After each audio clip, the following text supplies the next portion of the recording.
Hello, folks, and welcome to this episode of Black Beat Podcast. My name is John Washington, and I'm the editor-in-chief of Flossin Media, and I'm here as your host for this series of the podcast where we take an unapologetically black approach to the topics and issues impacting our community.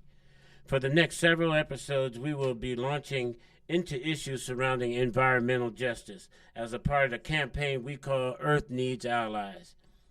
Kicking off this series, we welcome Sam Baraso, who heads up Portland Clean Energy Community Benefit Fund. He leads a team in charge of designing, developing, and implementing Measure 26201, a tax bill approved by 65% of Portland voters in 2018. The tax is connected to business in Portland. It makes more than $1 billion in gross revenues nationally and $500,000 in Portland.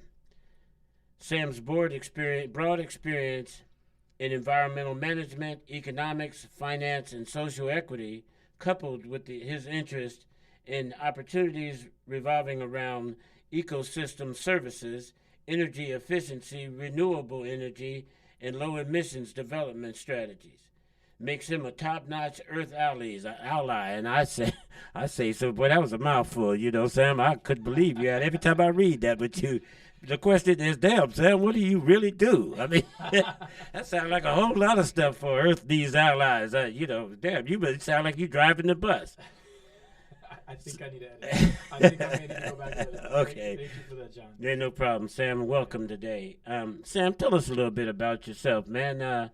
Who's this guy sitting with us today in this room, man, with all this interesting and exciting background when it comes to just this whole socio-economic, this whole earth consciousness, this whole renewable energy consciousness?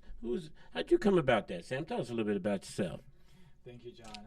Well, folks, I'm Sam Baraso here and with the Portland Clean Energy Fund. And for me, I came to this because a lot of people saw both something in me and decided to gamble on me and made sure that they invested in my success and helped me find paths when I couldn't find a path. And so, I've been here in Portland for almost 10 years now, but come from, suburbs of Atlanta. And family is from East Africa, originally in Ethiopia. And so for me, the connection to land was never far, but figuring out how to make sure that connection to land was real, was meaningful for me, and how I could support being both an environmentalist, both being someone who can help address and is working in addressing climate change. It's something that was a matter of a lot of people seeing that and making sure that they helped they charted and helped me on my path to success and my path to being here. Wow. And what an interesting parable, or an associative reality in terms of where you came from. When we think about Earth Needs Allies, and here we is, a brother here straight out of Africa, that whole connection to the earth, and it's so fascinating because the first thing you think about when you think about clean energy and all these things, you always think about white folks, folks that, this hippie type that's hugging a tree or whatever, and it's such an irony when we look at it. And I don't mean the stereotype or anything like that, but that's the truth about it. When I go to the hood, I ask somebody, hey, do you know that the earth needs allies? Somebody there says, yeah, I need a couple dollars too. But there's really some exciting work going on in this endeavor, man. So I'm really fascinated to delve in a little deeper. Also, along with us, we have a little young intern here with us. I don't know how young he is on that part of it, but he does seem like he come along with a little bit of experience. We got Jarrell Scott with us here, sitting on deck with us here today to participate with this interview. A little younger than me, but I think it's important that we have that perspective at the table. But what does PCEF mean for the black community? Tell me a little bit about that, Sam. PCEF was put on the ballot by a group of people of color, black folks, which was central to that. And it was about making sure that you named it, in Oregon, in Portland, we've been known for being incredibly green, incredibly environmentally friendly for a long period of time. Well since the 60s, 70s, and so on. And at the same end, a lot of the benefits of being green have not come to black and brown folks like us, but have materialized for well-off households, well-off businesses, and so on. And so PCEF was core to saying that being able to be someone that is benefiting the environment, working to benefit the environment, or just in your own lifestyle, getting to do things that are right by the environment shouldn't be limited to just white folks or folks that are homeowners or folks that have a lot of resources. And so PCEF was designed at its core to address that. Wow. And so I know we're going to get to talk about all of those things, but it was just at its core, it is that the environment is for all of us.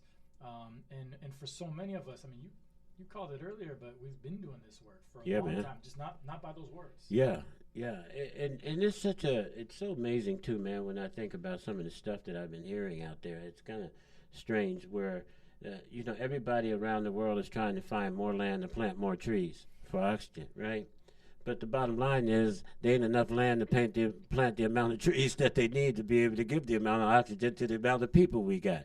So, and of course, black folks is always at the lower part of the rung on the ladder.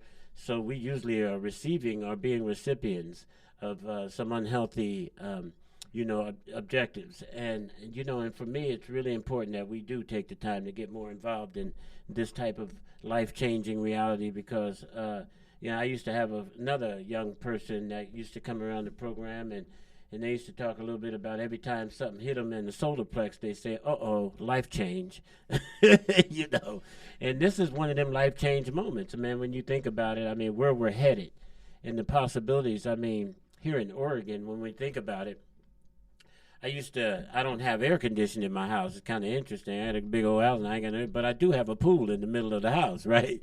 And so, it used to be that, well, that was cool, I mean, the fact is, a couple of hot days, really 100-degree weathers in the summer, there'd be no problem. I go out and jump in the pool, get back, everything be cool, right?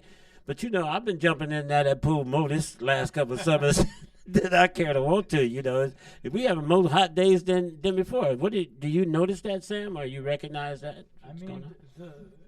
John, it's a reality that's here for us to stay, and I know folks think that it's a fluke. It's not. It's going to continue to happen. We're going to have more of these events, and no, I mean it's something that in many ways is unfortunate that it takes having those events to feel this for people to start waking up. But the reality is those days are here and they're here to stay. Wow. And it's up to us collectively to do something if we want to make sure that doesn't get worse. So that collective reality is connected to where this money comes from, right? So this money comes from businesses in the state of Oregon, right? So how are these businesses feeling about the ones who have to pay these taxes in this situation? How do they feel about the work that PCEF is doing? Well, I'll say this. I don't like to pay taxes, but I know that my taxes go towards a lot of things that are good and well. And so, while yes, these are billion-dollar corporations that make at least $500,000 locally that are paying the surcharge on a range of on their sales. And so I can't say, I don't know what they're thinking about it, but I'd like to believe that as they're starting to see these projects happening, knowing that this is members of the communities that are shopping in their stores, that are getting these solar panels, that are getting to work on these greener jobs, that are getting these higher wages, that it turns back around. That's a boomerang that comes back around and means that folks have more money then. And when I talk about folks, I'm talking about black and brown folks, low-income folks having more money to spend in those same shops. And so I hope people see that for what that is, but that's not for me to say. This is where it is. Huh? I mean, we all got to invest in some kind of sense of responsibility to make this change to transition. Terrell, you want to jump in here at any point that we see as we move through it, or you want to chill for a second as something that presents itself? You'd be more than delighted to step in whenever you like to, okay? Okay, so obviously this is a heavy lift. It's a first-time situation where we're just – and how did this come to be, though, by the way? I mean, what brought this conversation to businesses and taxes and all this concerning this? How did this come to be?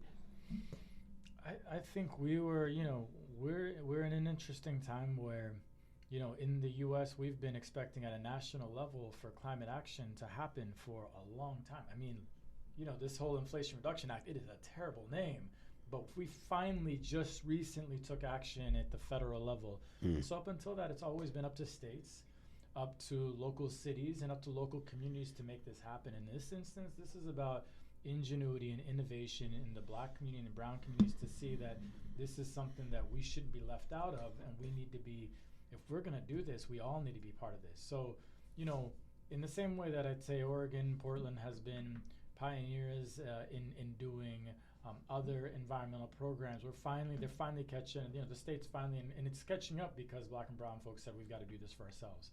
Right. So I think it's on that and on the heels of all of that that this has come together by a group of you know, community-based organizations saying we need to do this, and in partnership with labor, progressive businesses, other environmental groups. So I don't want to discount that. It took a lot of folks to make this happen, and it's happening.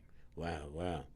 So Sam, so tell us, what are some of the harder issues to tackle within the environmental justice movement? I mean, obviously, man, this thing has been going on a little bit. I'm sure it's been monopolized by quote unquote white America, and then for us to becoming more involved in it. I mean, what are some of the obstacles and barriers you're experiencing in this process so far? I mean, I think I will just the bear in the room, and it's obvious, and folks have been yelling about this for years and years. But if we're investing in, you know, we've invested in white communities, white homeowners more broadly for 30, 40 some odd years, and whether it's tax credits, whether it's the residential energy tax credit, or whether it's just the property tax reductions and other things that folks get. And so there is a long history of making investments for many, many years in all these other communities. And that means that, and we've got to be making those same investments in Black and brown communities, and that takes years. And so that's, and when I talk about those investments, I say it broadly, but what I mean is, you know, the same organizations that are working on behalf and working for the Black and brown folks, their capacity's got to be built up. They've got to have that same experience in going in their communities and saying, we want this too, we're going to build this, we're going to put these on the roofs, we're going to make our homes nicer. So that capacity has to be built up, and it doesn't happen overnight. That takes years and years, and it's intentionality in doing so. So you're doing systems change, I mean, thinking change. I mean, so what are some of the pillars, Sam? I mean, where would you begin in something like this as large as what? I mean, because it's like any direction we as Black people in our communities, or BIPOC or whatever, any direction you look, there's work to be made in terms of race relationships and socioeconomic realities and issues. I mean, how do you begin such a large undertaking? I mean, shit, it sounds like the rest of the world, I mean, the United States should be right on your heels, figuring out how to navigate right along with you, right? You know, and they are. And I would say, and there's many national outfits across the U.S. that are checking in and saying, hey, how do we do this too? And so I think as a local community, it is about saying, yeah, we support this. We know we're not going to get it right tomorrow. We know that there's going to be risks. And I think the hardest part of all of this is that it's also Black and brown folks that are not afforded the opportunity to take risk to fail, because that gets made, and yet we give, I mean, I can't tell you how often we give other groups opportunities and chances to fail over and over and over again, and we call that success. Yeah. But we don't do the same for Black and brown folks. Yeah, that's critical for us to fail at anything. I mean, in the trench of it, you know, because it seems like we seem to carry a burden. When we fail, we go out of the game. But then most of the time, there are also those opportunities that we should have.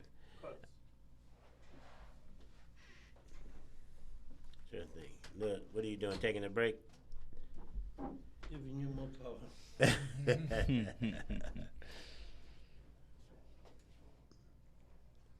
Jarella, you see an opening anywhere? Yeah.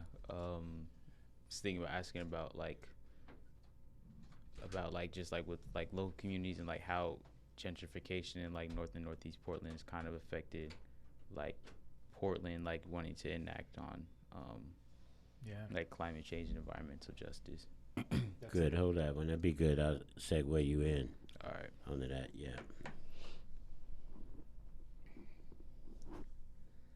Okay, let's go. So yeah, so that sounds like that's a heck of a really a heavy lift. But it seems like the resources are there. and it seems like there's an initial effort to. But I guess I'm really curious as to where do you start? I mean, do you start in Maslow? Do you start, some other deviant or some offshoot strategy to get us there? I mean, or just hunt and peck, try something, and and if it don't work, try something else. Do you got a strategy? Yeah. I think, John, there's a little bit of we've got a framework here where we're working with a range of organizations that have been at this and pushing them to make partnerships and to partner, and at the same end working with smaller groups to help them move into the space. So it's a little bit of working with the existing groups that are working in the climate action, in the clean energy, in the regenerative ag space, pushing them to bring in more Black and brown folks, both in their leadership ranks, both in working on those projects in service to the community, but also lifting up and working with new organizations. So it's a little bit of both, and it's something we're going to continue to. We're going to continue to figure out, adjust, and make fixes as we go along. Right on, man. I appreciate that, Sam. Jarrell, I see that you look like you leaning into this one. What's going on with you, man? Talk to us a little bit. All right. Well, first I want to introduce myself. I'm Jarrell Scott, intern for Flossin Media, doing marketing. And I had a question about Portland's gone through like gentrification. So I just wanted to hear your input about like has that with Portland being gentrified, especially in northeast Portland, has that been a factor in Portland trying to take more action into environmental justice and climate and stopping climate change? Without a doubt. And I think this is one of the hardest parts of the program is the fact that we have these boundaries which are artificial, but they're there, and they're both artificial, but they're real at the same time. And so one of the hardest things is the fact that as folks are no longer in Northeast Portland, but moving out to the numbers, out to Gresham and beyond, that it limits our ability to do work. And so certainly we're seeing more and more work happening in the numbers within the city, and that's definitely a good thing. And we're trying to, we try to do the work to help stabilize and invest in people's homes so they can stay in there and retire in peace and comfort and age in place. But there are limitations, and the fact that gentrification has been all too real is one of those. So, it's been something that's absolutely affected the program. Well, and yes and no. And most people might want to attest that, there was 60,000 black people here living some 15 years ago or less. And I still do believe that there's still a lot more black people here. I mean, there's from that 60,000, we down to 30,000. But I think that for the most part, I think it's the whole idea of us being passive recipients of somebody else's dictation. And I think that really sort of gets me a little bit riled up because, the question is, what could we take an initiative to take on, even in the light of change, earth change?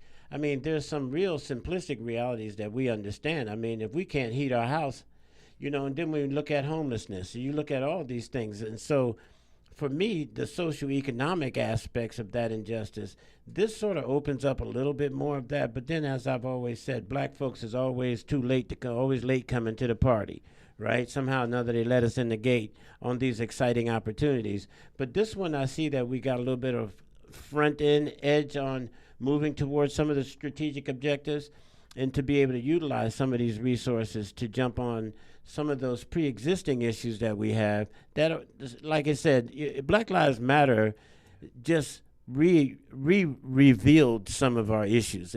But the bottom line, these issues have never gone anywhere. They've been around for a little while. We've all tried to bring them to light. But I think that this part of it, it's almost like some of the other movements out there. It's kind of strange because when you think about it, like, there are organizations out there, right? We were down to track and field on the nationals. I mean, on the world track and fields down in Eugene, right down at the O. And one of the things that I saw that was kind of interesting down there was that there were all these other programs down there that would talk. That their platform was to go in and talk a little bit about sports, right? but to talk about sports because they believe everyone, no matter what color, race you are, you're able to sit down and talk about sports, right? But they use that to segue into talking about a little bit more of these complicated issues, you know? And I thought that that was ingenious to a degree because I think that it's kind of interesting that there are certain things we can talk about, but when it comes to race and all that and stuff, we have a difficulty amongst ourselves talking, not just amongst blacks, but amongst all the different races and cultures around. We find it difficult to talk about some of the issues that plague us that would support us all about moving along. So, Sam, so who's doing the work in our community to be able to start, to look at what the black community is doing? Who's doing that work in the black community? That's the beautiful thing. And John, I just want to appreciate what you said. We're still here, and so gentrification is real, but there's a reality that there's a bunch of us still here. And so there's amazing work, and I will apologize in advance for missing some of the groups. But, we've got beautiful work happening with groups like the African American Alliance for Home Ownership and their Power to the People campaign and program. So that is worth checking out for folks. We've got and they've just been they've been one of the groups that have been distributing these portable heat pump cooling units to households, and that has been a lifesaver for those that have received it. So they're making that change happen. We've got groups like the Black Food Sovereignty Coalition and groups which are about making sure that black folks are connected to the earth, the soil, growing food, and reconnecting that way, much in the same way that folks have been doing for a long time in their backyards. And so we've got groups like certainly the Portland Community Reinvestments Initiatives working on their housing stock and making sure that housing stock is more efficient, more healthy for folks to live in, by making these big investments. In terms of adding insulation to their homes, updating their heating systems, all of that, so that these are healthy homes to live in where their energy bills are not obscene. And so we've got, Constructing Hope, working on training folks, getting them ready for apprenticeships, and making sure that they're fully aware of and understanding what these green trades look like. Right. Or these trades where you get to work on green projects looks like. So I know I'm missing some, but I just want to name that we've our first cohort of projects, couple cohorts of projects are amazing, and we've got great work happening within the black community. And we're hoping to grow that and see more folks come in. That's interesting, Sam. Because as I'm sitting here, I'm thinking about how does this conversation, which seems to be a conversation that all races can come in the room and talk about, right? The earth needs allies, right? And we got that in common.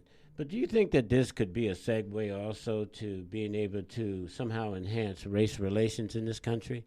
After all, we all have to live on the same piece of dirt, And, so is there any kind of other trend, intersections? Because this one seems to be one that everyone can talk about, and everyone is going to be affected by it. And we seem to be able to sit down and talk about the fact that, well, at least on the left, they don't want to talk about a little bit. Them other folks and the other ones, you got liberals, and then you got all these other people that are open and willing. But it would seem like this would be a great opportunity, because it just segues into my next question. What are some of the consequences in your mind of not doing this work, man? How do you think that's going to impact us if we don't get down to business in our community? What do you think that's going to look like, Sam? John, I'm not here to be ugly about it, but it's going to be ugly. That's just the thing. Climate change is very real, and I think there's no denying that. And at the same end, black people can't be left out any longer. That just isn't going to work. So I don't want to picture the world where we get to extreme, more climate extremes, and then we got people that don't have basic means to stay cool, to have clean air, clean water, just some of these basic things that will be ravaged. And I think it's an imperative that we both are working on addressing climate change as well, and doing so in a way that actually is centering black and brown folks, low income folks, because you can't say we've got everyone. You can't say we've got a clean, an earth that's functioning like it's meant to function without everyone on board. Yeah. And, and I'd agree with you on that, Sam, but at the same time, what do you say to them fools out there that talk about, well, we've been black folk. We've been out here in this sun for all our lives. We can stand this 100-degree heat. And then you get the ones back there in Chicago talking about, well, snow? That ain't nothing, man. We get 9 feet of snow. We could walk through this to do this. But, it's after a while, man, we got to stop acting like as if we ain't conscious about some of the truth about some of the things going on, and then we need to stop reinforcing that ignorant-ass thinking amongst ourselves, because I think the bottom line still remains is that if we ain't waking up to the truth about our condition, there's not going to be a way for us to improve upon it. So, Sam, tell us, how's the average citizen get involved in this kind of thing? Because, after all, like I started out, whenever we start having these kinds of conversations, I don't know about you, but all my partners and the people in my community tell me, oh, you mean tell me about that stuff that them white folks is doing? But when the bottom line is, boy, you better get your consciousness together because it's something you need to be doing too. Or, tell us, how does the average citizen get involved with this kind of thing now? It is, first is it's just start connecting with some of the groups that are already doing this and learn about your groups and groups that you all are connected to here, Soul Business District and so many other places. So one is just just get connected in your community because we're connected in the community. Right. Get connected in your community. Yeah. Mm-hmm. So that's just one. And there is I've got to check back. I forget what the group is called, but there was like a EV Noir group, like a Black EV owners group. Mm-hmm. There's all these different groups that are coming up that are about doing this, and so I'd say it's just a little bit open your eyes, reach out, get connected as you're, whether it's when you're thinking about the next project you're going to do on your home or the next car you're going to buy. Take a step back and see what some of the local groups around you are doing because there's beautiful work happening in the community, and you're going to have someone that looks like you, that talks like you, is going to come up and show you what it means. Yeah, man. And y'all are all ride conscious. I know that. I know y'all all like them old Nikes, but maybe Nike might come out with an organic shoe or something, Somebody might make that suggestion, And the other part of it is, look here, y'all. The bottom line is that ain't nobody coming to save you. Don't nobody care if you're doing well or not when it comes to the collective part of that. So somewhere along the line, we need to seriously take some responsibility for our growth and advancement in our communities. Now, rather if it's technology, rather if it's green energy, whatever it may be, we must become very conscious about being available to the growth and changes of our society and our conditions. And then we must always consider coming to the table with the notion of what contribution we can make to the betterment and improvement of our society, our community, our families, and ourselves. So it's really important for us to really pay attention to a lot of these podcasts that we're going to continue to promote and produce, because these issues and topics are very challenging for our community because of our consciousness. It's not anything about the fact that we haven't been doing this work. We do this work. We've been a part of Earth. I just can't help but, to go on about this whole issue is about these brothers and sisters in Africa, how they live, how they've lived for years on some barren land or whatever. And even you go to Vietnam, where they're planting rice. All of these things and these conditions, we as the people depend upon the earth in order for our survival. Even as far as what's going on over there in Hawaii right now, looking at it, fish self-sufficiency. When you got an island like that imports almost 80% of its goods, but yet there was a point in time when those people lived on that island and they took care of themselves. They was able to feed each other, be able to live and survive on that island without import at all. So it's kind of fascinating to see where we're going with all this. But at the same time, we got big continents like Africa or China and all these people and things that are also big consumers, and big waste distributors. So I think it's a paradoxical situation of where we are right now, but I think the consciousness of us as people in our communities really, really make the difference in this. And as always, black folks, when we get involved, we truly make a difference. So I truly suggest we continue to support one another in educating one another, our families, our children, and moving along these lines of Earth needs allies. And who better player and bigger player than us to become a part of this team? So, Sam, I do appreciate you coming to hang out with us again today. And Jarrell, I do appreciate you asking some of the hard questions that is needed, because we do want these young people to continue to stimulate their minds in relationship to the social ecosystems that are really plaguing us in a way that I think our survival depends upon us participating with. So again, thank you all for participating with us today, and we out of here. Thank you, John. Thank you.